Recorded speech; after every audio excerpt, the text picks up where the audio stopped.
Hello students, I am Anuruddha Kumar Shukla and welcome to my YouTube channel IQ Study.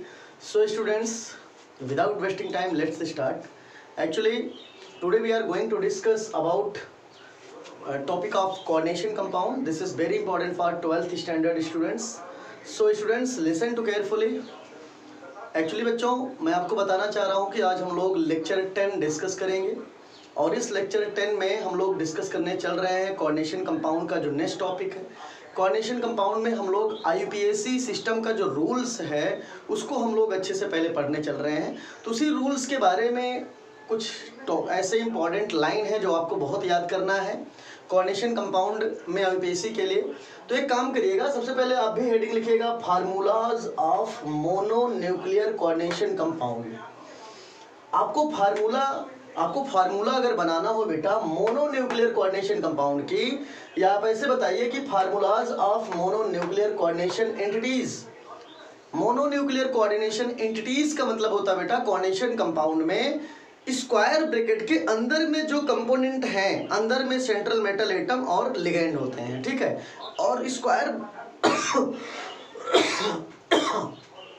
Okay, square bracket के अंदर में जो ligand होते हैं बच्चों, अंदर वाले लिगेंड को कहते हैं सेकेंडरी वैलेंसी और बाहर वाले लिगेंड को कहते हैं प्राइमरी वैलेंसी, ठीक है। तो अच्छे से देखिएगा, तो आप भी हेडिंग नोट करिएगा formulas of mononuclear coordination entities.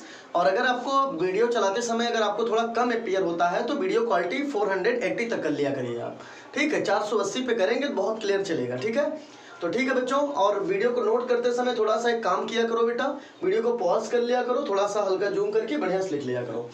तो मैं आपको बता रहा हूँ कि आप हेडिंग नोट करेंगे formulas of mononuclear coordination entities क्या होता है। इसमें दिया है the following rules are applied in writing the formulas. बेटा formulas of mononuclear coordination entity, mononuclear coordination entity का अगर आपको फार्मूला बताना है, फार्मूला बताने के लिए उसके लिए आपको कुछ इंपॉर्टेंट रूल्स याद करेंगे। और रूल्स क्या है वही हम लोग फर्स्ट पॉइंट में डिस्कस करने चल रहे हैं। तो फर्स्ट रूल है मोनोन्यूक्लियर कोऑर्डिनेशन एंटिटीज का जो फर्स्ट रूल है वो फर्स्ट रूल है the central atom is listed first. जब हम फार्मूला बेटा कोऑर्डिनेशन समझिएगा, जब हम formula of mononuclear coordination entity का बनाएंगे, मोनोन्यूक्लियर कोऑर्डिनेशन एंटिटीज का फार्मूला बनाते हैं तो उसके लिए कुछ फॉलोइंग रूल्स हैं और रूल्स को आपको पहले पढ़ना चाहिए। सबसे फर्स्ट रूल है the central atom is listed first. सबसे पहले हमको आपको सेंट्रल एटम को नोट करना चाहिए। सेंट्रल एटम मीन्स होता है बेटा स्क्वायर ब्रैकेट के अंदर जो सबसे पहले आएगा उसका नाम होता है CMA। CMA means central metal atom. वही कह रहा है कि the central atom is listed first. सबसे पहले हमको आपको सेंट्रल मेटल एटम को सबसे पहले लिखना चाहिए। तो central atom is listed first समझ में आ गया। दूसरा कह रहा है द लिगेंड आर देन, इसके बाद आप लिगेंड को लिखेंगे, समझिएगा। कह रहा है द लिगेंड, सब खूब अच्छे समझिए बेटा। जो मोनोन्यूक्लियर कोऑर्डिनेशन एंटिटीज के जो रूल्स हैं उस रूल्स में सबसे पहले रूल है, सबसे पहले आप स्क्वायर ब्रैकेट बनाओ। स्क्वायर ब्रैकेट के बाद सबसे पहले सेंट्रल मेटल एटम लिखा जाएगा जिसको हम CMA कहते हैं। CMA सेंट्रल मेटल एटम को सबसे पहले नोट करेंगे, हो गया। दूसरे में कहता है कि लिगेंड्स आर देन, इसके बाद आप लिगेंड को लिखेंगे और लिगेंड को हम अल्फाबेटिकल ऑर्डर में लिखेंगे। जैसे सपोज करिए इसके अंदर में एक लिगेंड ये है और एक लिगेंड H2O है। अब आपको सोचना है IUPAC नॉमेनक्लेचर में कौन पहले लिगेंड लिखा जाएगा, तो दोनों लिगेंड में अल्फाबेटिकली जो पहले आएगा। जैसे वाटर को कहते हैं एक्वा, तो A हो गया, और Cl को Cl2 को बोलते हैं क्लोराइडो, तो इसमें क्लोराइडो का पहला लेटर C हो गया। तो यहाँ पे A और C में कौन पहले आ रहा है, A पहले आ रहा है, तो पहले आप A लिखेंगे, A मीन्स एक्वा लिखेंगे, फिर क्लोराइड का लिखेंगे।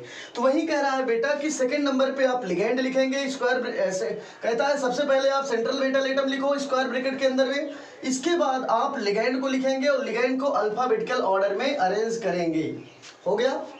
तीसरे में कहता है बेटा, तीसरे नंबर पे क्या कह रहा है, तीसरे नंबर पे कहता है the placement of a ligand in the list. List के इसके बाद आप क्या करेंगे, लिगेंड को उनके लिस्ट के अकॉर्डिंग समझिएगा अच्छे से। क्या कह रहा है, the placement of a ligand in the list does not depend on its charge. अंदर में जो लिगेंड का प्लेसमेंट करते हैं स्क्वायर ब्रैकेट के अंदर में यदि कई लिगेंड हैं तो लिगेंड को आप किस क्रम से रख रहे हो नहीं रख रहे हो, ये चार्ज, ये जो है लिगेंड का जो क्रम है ये उसके चार्ज के अकॉर्डिंग नहीं रखा जाता है, समझिएगा। कह रहा है कि the placement of ligand, ligand का जो प्लेसमेंट है, लिगेंड जो यहाँ सेटअप किए जाते हैं, ठीक है, लिस्ट में, डज नॉट डिपेंड, डिपेंड नहीं करता है ऑन इट्स चार्ज, उसके चार्ज के ऊपर। समझ में आया? कहने का मीन्स हुआ बेटा लिगेंड सेंट्रल मेटल एटम के चार्ज या लिगेंड अपने चार्ज के अकॉर्डिंग यहाँ पे अरेंज नहीं किया जाता है, ठीक है। तो ये थर्ड पॉइंट हुआ। फोर्थ में कह रहा है the formula of the coordination entity, sorry, okay, coordination कह रहा the formula of coordination entity, coordination entity का फार्मूला। इसका मतलब बेटा ये हुआ कि स्क्वायर ब्रैकेट के अंदर में जो कंपोनेंट है, this component are called coordination entities. Like as यहाँ सेंट्रल मेटल एटम है तो ये आपका कोऑर्डिनेशन एंटिटीज, ये लिगेंड कोऑर्डिनेशन एंटिटीज, ये लिगेंड कोऑर्डिनेशन एंटिटीज। ऐसे लिगेंड जो स्क्वायर ब्रैकेट के अंदर में है उनको सबको बोलते हैं कोऑर्डिनेशन एंटिटीज। तो कह रहा है बेटा the formula of the coordination entity whether charged और not in is enclosed in square bracket if the ligand are polyatomic, their formula are enclosed in parenthesis।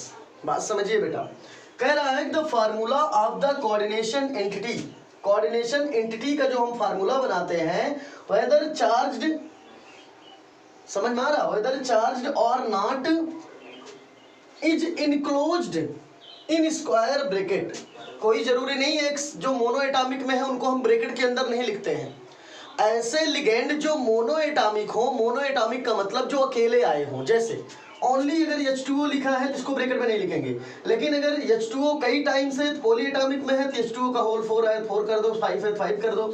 तो आपको समझ में आ रहा है, कह रहा है जो ऐसे लिगेंड जो मोनो एटॉमिक हैं, जो अकेले हैं, उनको स्मॉल ब्रैकेट में नहीं रखना है बेटा। स्मॉल ब्रैकेट को कहते हैं पैरेंथेसिस, स्मॉल ब्रैकेट को क्या बोलते हैं, पैरेंथेसिस। तो यहाँ पे देखिएगा, यहाँ पे आपको देखना है कि वही ये कह रहा है कि उनको हम स्क्वायर ब्रैकेट के स्क्वायर, समझिएगा यहाँ पे, the placement of a ligand is the placement of a ligand in the list does not depend on its charge. ये तो हो गया। यहाँ पे the formula of the coordination entity whether charged और not is enclosed in square bracket, ठीक है। आगे if the ligand are polyatomic, लेकिन अगर लिगेंड आपके पास पॉली एटॉमिक हो, पॉली एटॉमिक मतलब एक ही लिगेंड जो कई बार आया हो, ठीक है। If the ligands are polyatomic their formula are enclosed in parenthesis, तो उसका फार्मूला हम पैरेंथेसिस मींस स्मॉल ब्रैकेट के अंदर में रखते हैं।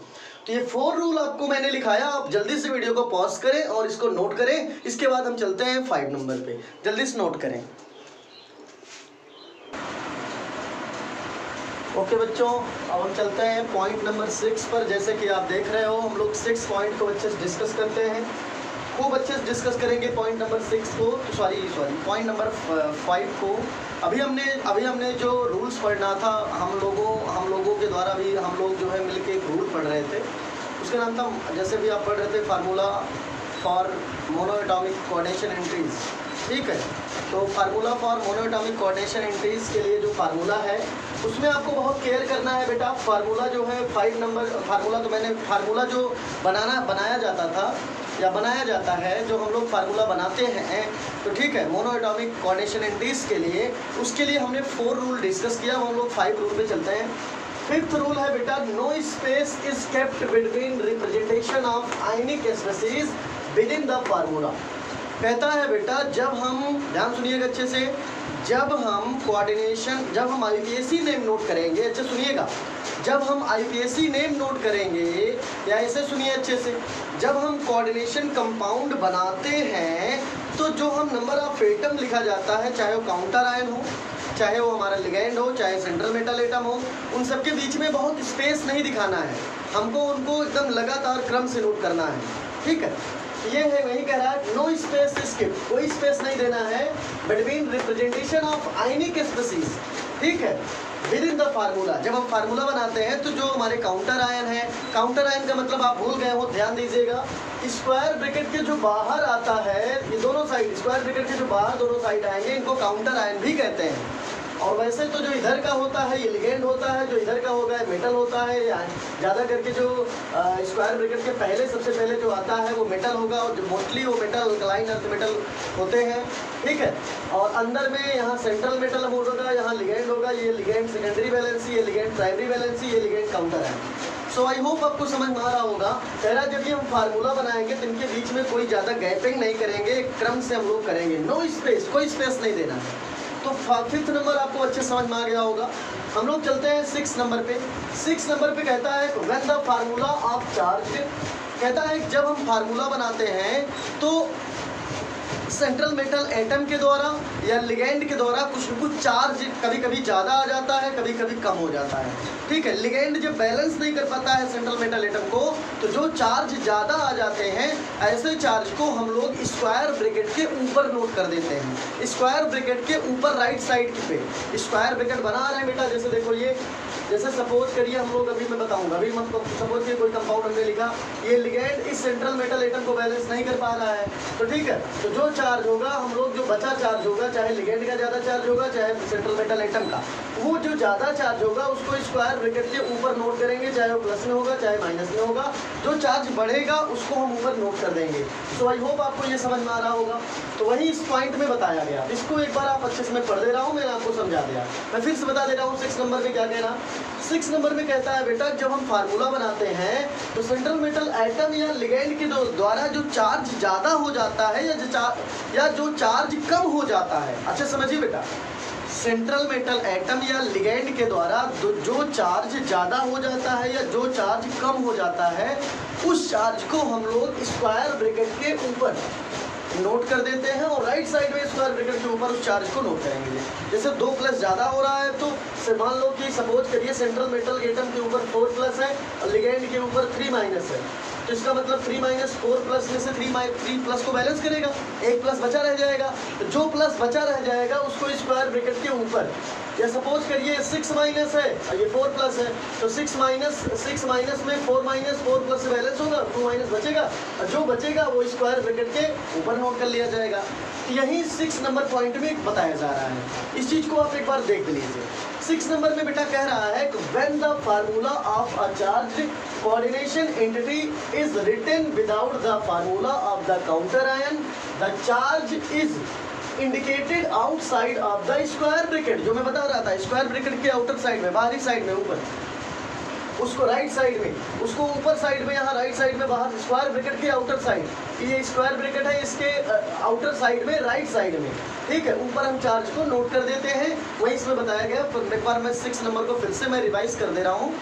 You can look here, when the formula of the charge coordination entity is written without the formula of the counter ion, the charge is indicated outside of the square bracket as a right superscript with the number before the sign। I hope आपको अच्छे से 6 number समझ में आ गया होगा। कुछ example है, देख लीजिएगा। ये बेटा सेंट्रल मेटल एटम है, ये लिगेंड है, स्क्वायर ब्रैकेट क्लोज, ये हमारा क्या है देखिएगा अच्छे से, ये आपका क्या है, प्राइमरी वैलेंसी, और ये लिगेंड सेकेंडरी वैलेंसी। आप इसको काउंटर आयन भी कह सकते हो, कोई दिक्कत नहीं। ये square bracket central metal atom, ये लिगेंड और ये लिगेंड, लेकिन ये प्राइमरी वैलेंसी का लिगेंड है, ये दोनों सेकेंडरी वैलेंसी के लिगेंड है। Primary valency central metal atom से केवल आयनिक बॉन्ड बनाता है, और बेटा जो सेकेंडरी लिगेंड होते हैं सेंट्रल मेटल एटम से कोऑर्डिनेट बॉन्ड बनाते हैं। लेकिन कुछ ऐसे जो सपोज करिए कि कुछ ऐसे हेलोजन्स यदि स्क्वायर ब्रैकेट के अंदर में आ जाते हैं तो वह हेलोजन सेंट्रल मेटल एटम के साथ 2 टाइप का बॉन्ड बनाते हैं। एक तो बेटा वो कोऑर्डिनेट बॉन्ड बनाते हैं विद सेंट्रल मेटल एटम, और दूसरा जो हेलोजन होते हैं वो साथ में ही एक आयनिक भी बनाते हैं। ओके, तो ये 2 एग्जाम्पल हैं, आप इसको अच्छे से समझ गए होंगे। आप अच्छे से वीडियो को पॉज कर लें, अच्छे से नोट कर लें। इसके बाद हम लोग IUPAC का रूल पढ़ने चलेंगे, इसको आप जल्दी से पॉज करके नोट करें। ओके बच्चों, अब हम चलते हैं next topic, naming of IUPAC naming of mononuclear. आप ऐसे कह सकते हैं कि जैसे मैं बता रहा हूँ कि हमको बताना है IUPAC नेमिंग करना है मोनोन्यूक्लियर कोऑर्डिनेशन कंपाउंड की। बच्चों अब तक हम लोग मोनोन्यूक्लियर कोऑर्डिनेशन एंटिटीज के लिए हम लोग उसको कैसे, हमको फार्मूला कैसे बनाएंगे उसका रूल हमने पढ़ा। देखिए इसके पहले हमने जो भी 6 रूल पढ़ा बेटा, वो हम लोग किसके लिए पढ़ा पहले आप समझिए। इसके पहले जो हम लोगों ने 6 रूल पढ़ा, formula for mononuclear coordination entities.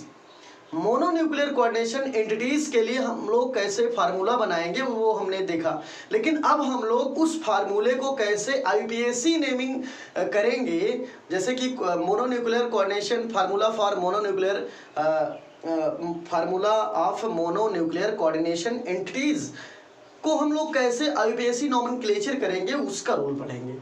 ठीक है, तो अच्छे समझिएगा। हम लोग अब जो पढ़ने चल रहे हैं फार्मूला ऑफ मोनोन्यूक्लियर कोऑर्डिनेशन, ठीक है, कंपाउंड का हम लोग चल रहे हैं। इसके पहले तो हम लोग कोऑर्डिनेशन एंटिटीज का फार्मूला बनाना सीख रहे थे कि कोई भी कोऑर्डिनेशन कंपाउंड में, मोनोन्यूक्लियर कोऑर्डिनेशन कंपाउंड कोई भी कंपाउंड है तो उसको हम लोग कैसे उसका फार्मूला बनाएंगे, ठीक है, उसको पढ़े। अब हम लोग पढ़ने चल रहे हैं बेटा कि उस फार्मूले को कैसे IUPAC नेमिंग नॉमेनक्लेचर करेंगे। ठीक है, तो इसके लिए आप सबसे पहले हेडिंग नोट करिए, naming of mononuclear coordination compounds. ठीक है, ये जो रूल है IUPAC नेमिंग ऑफ, यहाँ लिख लीजिएगा IUPAC। ठीक है, तो अब समझ ज़्यादा आएगा। IUPAC naming of mononuclear coordination compound. Mononuclear coordination compound की जो IUPAC की नेमिंग है उसके लिए कुछ इंपॉर्टेंट 10 रूल हैं, और तो रूल बहुत सिंपल है। रूल को केवल आपको कॉपी में राइट करना है, अच्छे से समझना है। अभी हम लोग जब IUPAC करने लग जाएंगे तो आपको रूल की आवश्यकता नहीं पड़ेगी, मैं इतना बता दूंगा कि आपको सब याद हो जाएगा। लेकिन रूल NCERT में है, इसलिए मैं सोच रहा हूँ कि आप इसको पढ़िए जरूर। ठीक है, रूल बहुत जरूरी है समझना। रूल क्या बताता है बेटा, तो आप हेडिंग नोट करेंगे IUPAC naming of mononuclear coordination compounds. Okay, तो अब एक काम करते हैं, इसमें नीचे देखिए दिया है the following rules are used when naming coordination compound. जब हम बेटा कोऑर्डिनेशन कंपाउंड की नेमिंग करते हैं तो उसके लिए फॉलोइंग रूल्स हैं, निम्नलिखित रूल्स हैं, और हम लोग प्रत्येक रूल्स को, एवरी रूल्स को बहुत ही सिस्टमेटिक टाइप से हम लोग अच्छे से, ठीक है, पढ़ते हैं। तो फर्स्ट पॉइंट इसमें है द काउंटर आयन बेटा, स्क्वायर ब्रैकेट के जो पहले होते हैं metal, this is called counter ion. The counter ions if positive charge are written first. समझिएगा क्या कह रहा है बेटा, जैसे सपोज करिए कि ये हमारा सेंट्रल मेटल एटम है, यहाँ कोई सेंट्रल मेटल एटम है, यहाँ कोई लिगेंड है, यहाँ कोई लिगेंड है, तो ये लिगेंड प्राइमरी वैलेंसी, ये लिगेंड सेकेंडरी वैलेंसी, और ये लिगेंड हमारा कहलाता है, सॉरी फिर से, ये स्क्वायर ब्रैकेट है बेटा, और स्क्वायर ब्रैकेट यहाँ क्लोज है। स्क्वायर ब्रैकेट के अंदर में सेंट्रल मेटल एटम है, यहाँ पे लिगेंड है, और यहाँ पर भी लिगेंड है। बाहर स्क्वायर ब्रैकेट के जो बाहर का लिगेंड है इसको कहते हैं प्राइमरी वैलेंसी, और इसको बोलते हैं सेकेंडरी वैलेंसी। और ये हमारा जो अंदर में सेंट्रल मेटल एटम है, ये सेंट्रल मेटल एटम है, और इसके पहले जो आएगा ये मेटल होगा, और ये मेटल कहलाएगा काउंटर आयन। तो बेटा कह रहा है द काउंटर आयंस, जो काउंटर आयन होते हैं, इफ पॉजिटिव चार्ज, यदि ये पॉजिटिव चार्ज रखते हैं तो आर रिटन फर्स्ट। इसीलिए इनको जब हम IUPAC नॉमेनक्लेचर करेंगे, IUPAC नॉमेनक्लेचर करते समय इनका नाम हम सबसे पहले लिखेंगे। समझ में आया? फिर से देखें, मैं आपको बता रहा हूं बेटा, कोई ऐसे कंपाउंड है, कंपाउंड में स्क्वायर ब्रैकेट के सबसे लास्ट में कौन आता है? प्राइमरी वैलेंसी है लिगेंड, लेकिन कहते हैं प्राइमरी वैलेंसी। अंदर का जो लिगेंड है स्क्वायर ब्रैकेट के, उसको बोलते हैं सेकेंडरी वैलेंसी का लिगेंड। चाहे जितने स्क्वायर ब्रैकेट के अंदर भी लिगेंड है, सारे लिगेंड कहलाते हैं सेकेंडरी वैलेंसी। ठीक है, सेकेंडरी वैलेंसी के लिगेंड। और ये सेंट्रल मेटल एटम है। अब यहाँ इसका स्क्वायर ब्रैकेट क्लोज हुआ, स्क्वायर ब्रैकेट जैसे क्लोज होगा, इसके पहले, सबसे पहले जो मेटल आएगा, इस मेटल को कहेंगे काउंटर आयन। क्या बोलेंगे बेटा? Counter ion. और यही कह रहा है, जब हम IUPAC नॉमेनक्लेचर करेंगे बेटा, तो इस काउंटर आयन को सबसे पहले नोट करेंगे। समझ में आ गया? ठीक है, ओके। तो पहला रूल आपको आ गया। अब हम चलते हैं सेकंड रूल पे। सेकंड रूल है the number of counter ion. ये यहाँ कितने नंबर ऑफ काउंटर आयन आ रहे हैं? ठीक है, the number of counter ions depend upon the charge on complex ion. Number of counter ion कितने आएंगे ये डिपेंड करता है कि इस स्क्वायर ब्रैकेट के ऊपर कितने चार्ज आ रहे हैं, प्लस या माइनस के। फिर से देखिए बेटा, देखिएगा अच्छे से, मैं आपको फिर से बता रहा हूँ, अच्छे से समझ लीजिए, ये बहुत बड़ी बात है भाई, इस लाइन को समझना बहुत जरूरी है। ये हमारा कोई मेटल है जो काउंटर आयन है, ये कोई मेटल है जो सेंट्रल मेटल एटम है, ये लिगेंड है, स्क्वायर ब्रैकेट क्लोज, बाहर भी लिगेंड है, इस प्राइमरी वैलेंसी, ये सेकेंडरी वैलेंसी, ये सेंट्रल मेटल एटम, और ये काउंटर आयन।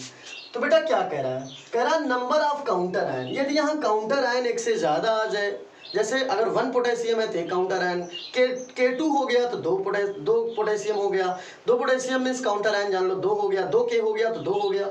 अब समझिएगा, कहता है कि जितने नंबर ऑफ काउंटर आयन बाहर आएंगे ये डिपेंड करता है कि ये कॉम्प्लेक्स, ये आपका है क्या है, ये देखिएगा, ये आपका है कॉम्प्लेक्स, ये कोऑर्डिनेशन स्फीयर है। बेटा देखिए अच्छे से भाई, स्क्वायर ब्रैकेट को लेकर और उसके अंदर तक में जितने कंपोनेंट हैं, जैसे इसमें आ गया कोऑर्डिनेशन यूनिटीज क्या है, तो बेटा स्क्वायर ब्रैकेट के अंदर में जितने कंपोनेंट हैं सभी कोऑर्डिनेशन यूनिटीज कहलाते हैं, और ये स्क्वायर ब्रैकेट को लेकर और इसके अंदर तक में जितने हैं सब कोऑर्डिनेशन स्फीयर कहलाते हैं।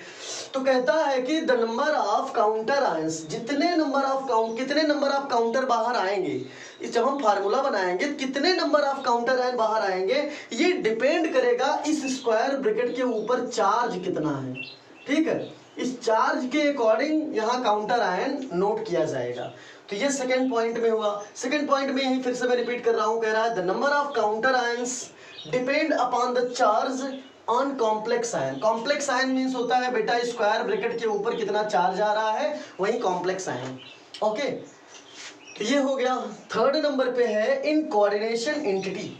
Coordination entity it means in square bracket में जो मेटल या लिगेंड है, स्क्वायर ब्रैकेट के इनर साइड में जो मेटल या लिगेंड है, this is called coordination entity. In coordination entity central metal atom is listed first. Coordination entities में स्क्वायर ब्रैकेट के अंदर में सबसे पहले हम सेंट्रल मेटल एटम को लिखते हैं, इसके बाद लिगेंड को। वही चीज इसमें भी कह रहा है कि in coordination entity, square bracket के अंदर में सभी कोऑर्डिनेशन एंटिटीज हैं, कोऑर्डिनेशन एंटिटीज में सेंट्रल मेटल एटम को लिस्टेड फर्स्ट, सबसे पहले नोट करेंगे आप। तो ये सब आईपीएससी के रूल हैं। चलिए बेटा हम लोग चलते हैं फोर्थ रूल पर। फोर्थ कहता है कि पॉलीडेंटेट लिगेंड, ऐसा लिगेंड, पॉलीडेंटेट लिगेंड क्या होते हैं पहले आप समझ लीजिए। Polydentate ligand are those type of ligand in which more than 2 coordinate bond with central metal atom. Those ligands which make more than 2 coordinate bond with central metal atom, then this type of ligands are called polydentate ligands। बेटा unidentate ligand में ऐसा ligand जो central metal atom के साथ एक coordinate bond बनाएगा तो उसे कहेंगे यूनिडेंटेट। डाइडेंटेट में ऐसा कोई लिगेंड जो सेंट्रल मेटल एटम से 2 कोऑर्डिनेट बॉन्ड बनाएगा उसे बोलेंगे डाइडेंटेट लिगेंड। पॉलीडेंटेट लिगेंड, ऐसा कोई पॉलीडेंटेट लिगेंड में बेटा क्या होता है, ऐसा कोई भी जो है ऐसा कोई भी लिगेंड जो सेंट्रल मेटल एटम से मोर देन 2 कोऑर्डिनेट बॉन्ड बनाए, 2 से अधिक कोऑर्डिनेट बॉन्ड बनाए, उसे बोलते हैं हम लोग पॉलीडेंटेट लिगेंड। तो वहीं ये कह रहा है बेटा polydentate ligands are also listed alphabetically. यदि पॉलीडेंटेट लिगेंड भी है तो उनको भी हम अल्फाबेटिकल ही नोट करेंगे। तो ये हो गया। अब चलिए फिफ्थ नंबर पे देखिएगा बेटा, लिगेंड चाहे जैसे हो, लिगेंड चाहे मोनोएटॉमिक हो, चाहे डाइएटॉमिक हो, चाहे पॉलीएटॉमिक हो, या आप ऐसे कह सकते हो बेटा लिगेंड चाहे यूनिडेंटेट हो, चाहे डाइडेंटेट हो, चाहे पॉलीडेंटेट हो, सभी लिगेंड को हम लोग अल्फाबेटिकल ऑर्डर में ही नोट करेंगे।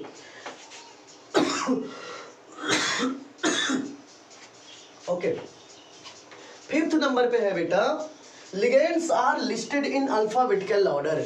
जितने भी लिगेंड हैं सबको हम अल्फाबेटिकल ऑर्डर में नोट करेंगे। तो भैया बहुत अच्छे समझ में आ गया होगा आपको। अच्छे से वीडियो को पॉज करें फिर आप नोट करें। ओके ओके बच्चों, अब हम चलते हैं रूल नंबर 6 पर। मैंने उसको इरेज किया और हमने नोट किया रूल नंबर 6। तो चलिए देखते हैं रूल नंबर 6 क्या है। रूल नंबर 6 में कहता है बेटा the formula of coordination entity is written in square bracket. ठीक है, ठीक है। तो देखिएगा फिर से क्या कह रहा है कि the formula of coordination entity, मतलब बेटा कहता है कि जो कोऑर्डिनेशन एंटिटी का मतलब अभी भी मैं पहले भी बताया हूँ, जब हम फार्मूला बनाते हैं, ठीक है, तो उसमें कह रहा है कि the formula of coordination entity, the formula of coordination entity is written in square bracket. जो कोऑर्डिनेशन एंटिटी का हम लोग फार्मूला बनाते हैं उसको हम लोग स्क्वायर ब्रैकेट के अंदर नोट करते हैं। कहाँ नोट करते हैं? In square bracket. ठीक है, total number of coordination entities which are always present in square bracket. The formula of coordination entity is written in square bracket and formula of polydentate ligand are enclosed in parenthesis। और कह रहा है बेटा कि जो formula देखो बहुत simple है भाई। The formula of coordination entity, भाई कोऑर्डिनेशन एंटिटी मीन्स होता है सेंट्रल मेटल एटम और जो सेकेंडरी वैलेंसी के लिगेंड है। Central metal atom and secondary valency के लिगेंड को कहते हैं coordination entities. What is coordination entities?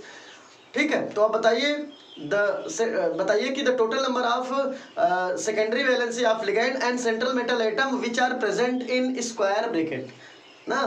तो आप ऐसे बताइए the total number of secondary valency, the total number of secondary valencies of ligands and central metal atoms, then these components are coordination entities. तो बेटा the formula of coordination entities मतलब जो coordination entities हैं, coordination entities का मतलब central metal atom and secondary valency के ligand, इन्हीं को कहते हैं कोऑर्डिनेशन एंटिटीज। ठीक है, is written in square bracket. तो सेंट्रल मेटल एटम और सेकेंडरी वैलेंसी के लिगैंड को स्क्वायर ब्रैकेट के अंदर में नोट करना है। फिर कह रहा है and formula of polydentate ligand, और जो पॉलीडेंटेट आपको नोट करना है, पॉलीडेंटेट के लिगैंड को हमेशा पैरेंथेसिस के अंदर नोट किया जाएगा। पैरेंथेसिस को कहते हैं स्मॉल ब्रैकेट, छोटा ब्रैकेट। स्मॉल ब्रैकेट को ही कहते हैं बेटा, अच्छा देख लो ये स्मॉल ब्रैकेट है, यही स्मॉल ब्रैकेट को केमिस्ट्री के वर्ड में पैरेंथेसिस कहते हैं। ठीक है, क्या बोलते हैं? पैरेंथेसिस। तो अच्छे समझिएगा। तो ये हो गया। 7 नंबर है बेटा there should be no space between the ligand. कह रहा है जब हम कोऑर्डिनेशन कंपाउंड में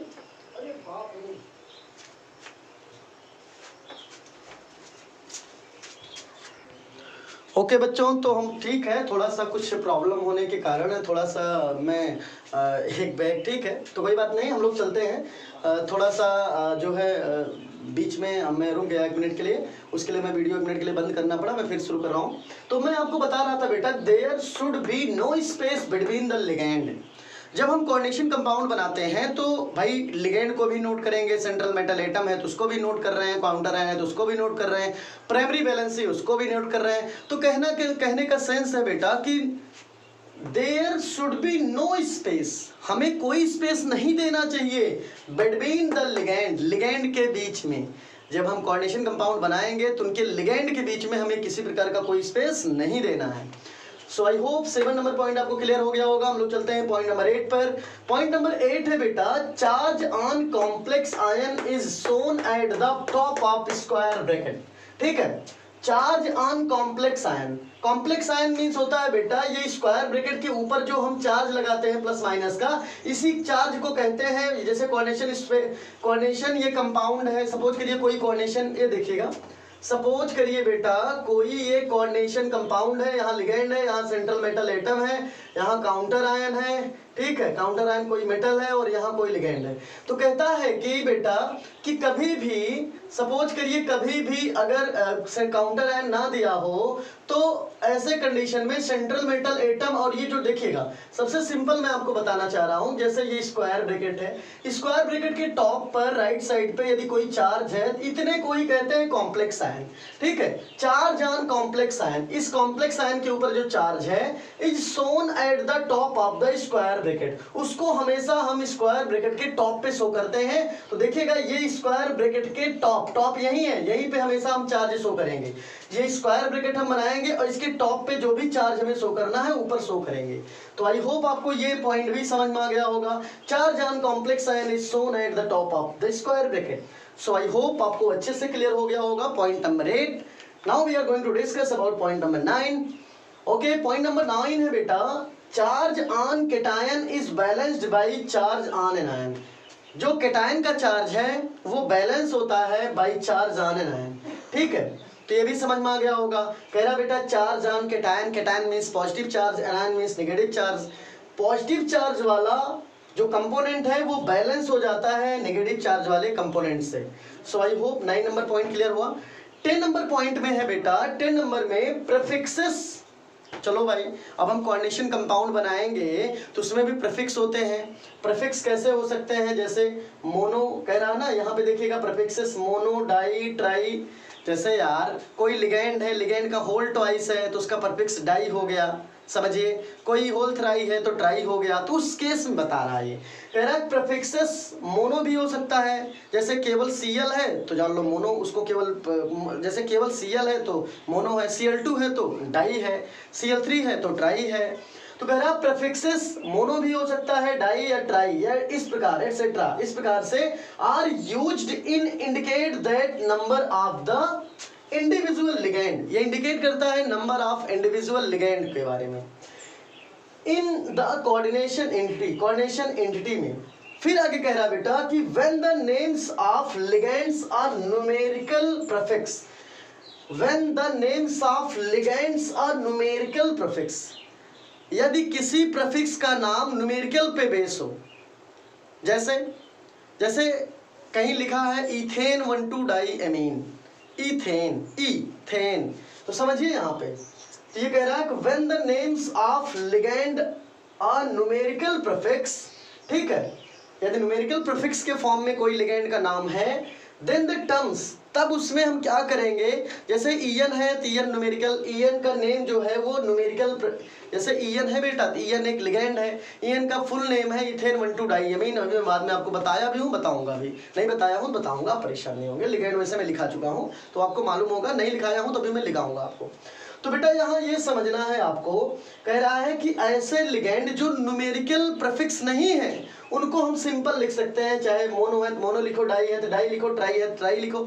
लेकिन ऐसे प्रीफिक्स, ठीक है, ऐसे लिगेंड जो न्यूमेरिकल प्रीफिक्स के बेस में आते हैं, न्यूमेरिकल प्रीफिक्स के बेस में, कह रहा ना when the names of ligands, यदि लिगेंड का नाम और न्यूमेरिकल प्रीफिक्स, एक न्यूमेरिकल प्रीफिक्स पे बेस हो, देन टर्म्स, तब उसमें हम डाई, ट्राई, टेट्रा नहीं लिखेंगे। तब अगर जैसे ईएन एक ऐसा लिगेंड है बेटा जिसका नेम न्यूमेरिकल प्रीफिक्स पे बेस है, तो ईएन अकेला है तो इथेन 1,2-डाईएमीन, लेकिन ईएन का होल ट्वाइस है तो उसको डाई नहीं लिखेंगे, होल ट्वाइस को लिखेंगे हम, जानते हो क्या मतलब, ईएन जैसे ईएन का होल ट्वाइस, ऐसे ईएन का होल ट्वाइस। बेटा सीएल है तो सीएल आपका कैसा है, ये क्लोरीन जो है ये न्यूमेरिकल बेस लिगेंड नहीं है, ठीक है, ये सिंपल लिगेंड है, इसलिए इसको पढ़ेंगे मोनोक्लोरो। अगर कहीं Cl2 है तो डाई क्लोरो, 3 है तो ट्राई क्लोरो। लेकिन बेटा ईएन जो है इथेन 1,2-डाईएमीन, ये जो लिगेंड है आपका, ये आपका ये ऐसा, इसका name numerical base, numerical prefix के बेस पे है। तो ईएन लिगेंड है तो इसमें हम डाई नहीं पढ़ेंगे, तो 2 को 20 पढ़ेंगे। अगर यहाँ 3 आया तो ट्रिस पढ़ेंगे, यहाँ 4 आया टेट्रा किस पढ़ेंगे। अगर यहाँ पे देखते रहिएगा अच्छे से, यहाँ पे बेटा अगर ईएन का होल 5 आएगा तो पेंटाकिस पढ़ेंगे, 4 होगा टेट्राकिस, 3 होगा तो ट्रिस, 2 होगा तो बिस। इस प्रकार से इनके नेम को हम पढ़ते हैं। तो आपको अच्छे समझ में आ रहा होगा। वही चीज यहाँ कह रहा है, prefix mono, di, tri, etc. are used in indicate the number of the individual ligands in the coordination entities when the names of ligands is numerical prefix, ये ध्यान देना है। then terms, तब उसमें twice होगा तो bis, ट्राइस हो, अगर ट्राई 3 टाइम्स है तो ट्रिस, 4 टाइम्स है टेट्राकिस, 5 टाइम्स है पेंटाकिस। 1-2 लाइन और है, मैं नोट कर दे रहा हूँ, आप जल्दी से देख लीजिए इसको। आप वीडियो को पॉज करके ऊपर का नोट करें भाई, वीडियो को पॉज करिए, और जो आगे कभी बचा हुआ मैं ऊपर नोट कर रहा हूँ, इसी लाइन में थोड़ा बचा हुआ है तो आप जल्दी से उसको नोट कर लें। चलिए ठीक है, देखिए मैं ऊपर आपको बता रहा हूँ कहाँ तक हुआ है बेटा। पेंटाकिस हो गया है ना, तो पेंटाकिस के आगे आप नोट करेंगे आर यूज्ड द लिगैंड, इसी के आगे यहाँ डैश करके यहाँ आर यूज्ड आप इसका यूज करेंगे। The ligand to which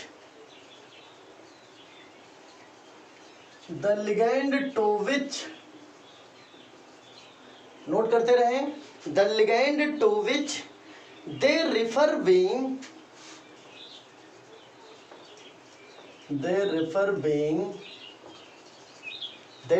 being placed in parenthesis,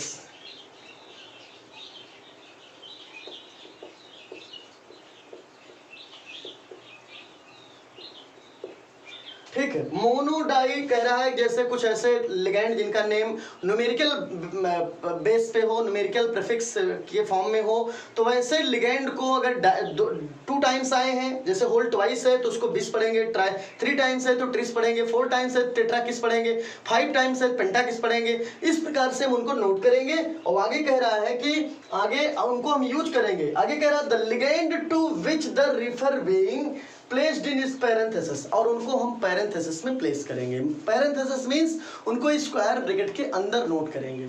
so I hope आपको नेमिंग ऑफ, ठीक है, बहुत अच्छे समझ में आ गया होगा। IUPAC naming of mononuclear coordination compounds, ठीक है। तो आपको अच्छे से फार्मूला बनाने, जो आईपीएससी रूल का फार्मूला बनाना है, खूब अच्छे से रूल 10 रूल है, 10 आपको समझ में आ गया बेटा। अब हम नेक्स्ट वीडियो में मैं आपको एग्जाम्पल में लेके आऊँगा और अच्छे से कराऊँगा। आज सभी बच्चे घर पे इसको अच्छे से नोट करें, और जो हमारे स्कूल के बच्चे हैं वो सभी हमारे व्हाट्सएप नंबर पे अपने नोट्स को नोट करके फ्लैश करें। ओके बच्चों, thank you for watching my video and very best for all of you.